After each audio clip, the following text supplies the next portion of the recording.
Man, I've been waiting a while to get back onto this project. This is my TG-16 region mod board, and this is a known working TG-16 motherboard. And I think I've had these boards, I want to say a few weeks now. Got them right before the first batch of the high-def NES boards, but my main hurdle was testing them. I didn't want to solder them down or do anything like that to test them. And at that time, Kevin was starting to work on a test fixture for the high-def NES, and he had some pogo pins, and I was checking them out, and I was like, that'd be perfect. And I borrowed some of his, and they were just too big. You know, I needed them to solder right down into some of these holes right here. So that held me up. I found some website that showed the different sizings, and I found these. They're P50-E3. They're very, very tiny, but they got a just large enough head to where they won't fall into the holes that I have on the main board here. So what I need to do now is desolder. That's how tiny they are. They're like little needles. I'm going to desolder some of these holes and some of these pins and see if I can somehow figure out how to solder these in place, and then be able to stick the region mod board on top of the pogo pins. And I'll probably just solder some kind of jumper across the two pins for US and Jap.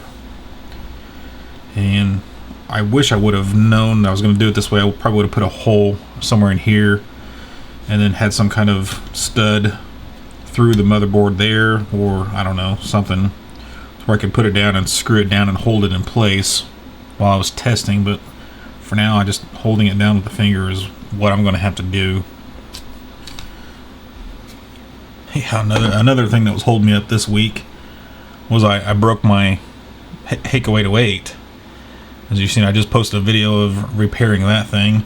I've had the pogo pins for a few days, but it seems like it was either the day before I got the pogo pins or the day of is when the 808 broke. So I'm gonna go ahead and desolder this stuff and see about trying to situate the pogo pins. Well, after desoldering the holes, the obvious next step is to cut those traces so that the region mod will actually do its job.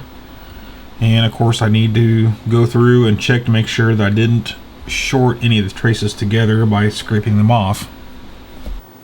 This is not working out very well. I'm trying to heat the pins from the top, as well as have a light shone in there and direct them to the pad holes, the vias or whatever, with my knife. This is just way too tedious. I don't know how the hell I'm going to do it with all these cue card pins up here in the way, and then how I'm going to solder them back to the pogo pins without moving them around. It's crazy. Well, that was certainly the most tedious thing I have ever done, trying to solder these pogo pins on there. But I can see through all the holes, and they all line up pretty well. It's crazy.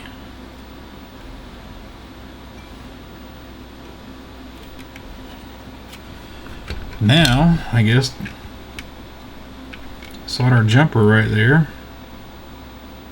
Test and see if I actually screwed anything up. I was able to move the cue card pins back on top of the pogo pins, and was able to get a little bit of solder on each. On the inner ones, the outer ones were easy to solder back to. I just rechecked the bottom of the board, make sure they were still there, and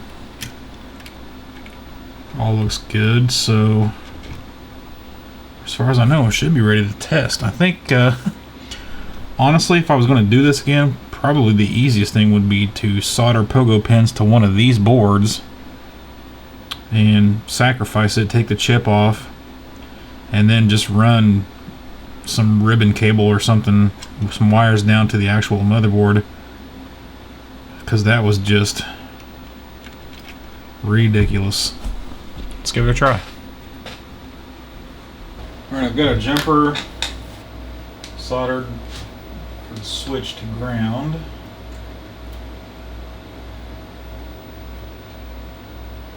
I think that'll give me a US gain.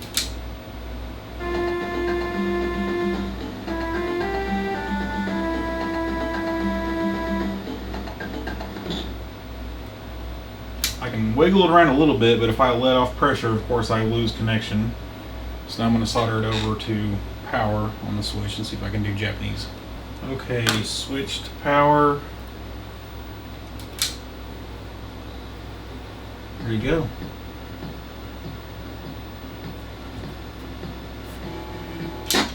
Excellent. So doing that 100 times is not sounding too appealing, honestly, but this is my first attempt at all this, so for now it's probably going to be good enough, honestly. So I'm going to be waiting on the website shopping cart system to be set up before I actually sell these, because I want this to be the test run for selling stuff through the website, my website. And if that all goes well, then probably sell the high def nest kits through my website in a similar fashion. I guess description of this video, I'll post a link to the shopping cart whenever it gets ready. It's I don't know, we're probably about halfway there right now, I think. The guy helping me, Chris, set up the website, has a regular day job, so you know he can't just work on this all the time, so no pressure there. But I've got plenty of work before I can even sell these anyway. I've got to test 100 of these boards. But also no news on the Duo version of this circuit. Kind of bummed about that. The Steve does have what I sent him. I sent him a TurboGrafx and a white PCEngine, both modded with my Duo versions, and neither work with the EverDrive. This one does. So it's kind of up in the air what I'm going to do with that one yet. Whenever I get that figured out, of course I'll do more videos and probably sell it through my site also. Was thinking about getting some of these to Stone Age Gamer. A lot of people on some certain forums were asking if I would sell in bulk to, like, you know, console modders and stuff like that. And, you know, sure, if we get to that point.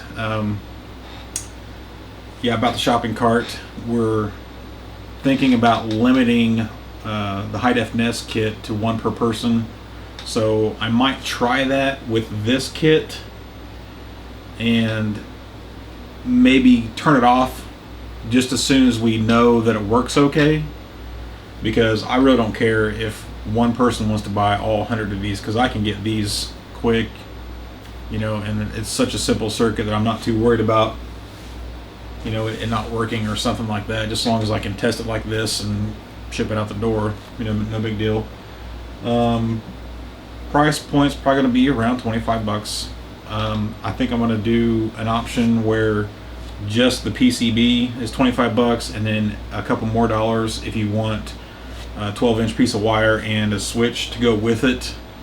If you want to save a couple bucks, use your own switch and wire, then just buy the PCB. So that's it for now.